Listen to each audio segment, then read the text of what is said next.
एक बार एक रेस्टोरेंट के अंदर एक ट्रक ड्राइवर अकेला बैठा सुबह का नाश्ता कर रहा था।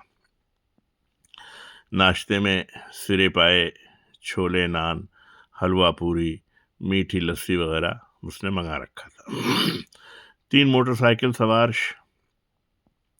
शहरी बाबू अंदर आ गए और आकर उस ट्रक ड्राइवर से मजाक करने लगे और अटखेलियां करने लगे। एक ने सिरी पाए का प्याला उठाया और मुंह से लगा लिया और पी गया। दूसरे ने उसकी लस्सी ली और उसे पीकर और उसके बाद अपनी फर्जी मूंछों पर ताव देने लगा।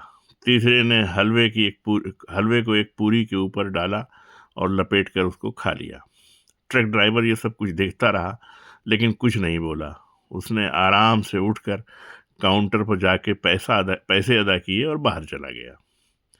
कुछ देर बाद वेटर उन 3 लड़कों के लिए चाय लेकर आया और मेज पर चाय दे गया तो उन्होंने वेटर से कहा, देखने में तो बहुत ही जीदार लग रहा था, लेकिन आगे से बड़ा बोदा ही लगा ड्राइवर। बस ऐसा ही कोई आदमी है, मज़ा नहीं आया। वेटर बोला, ड्राइवर भी बस यूं ही था। बिल्कुल सही कहा।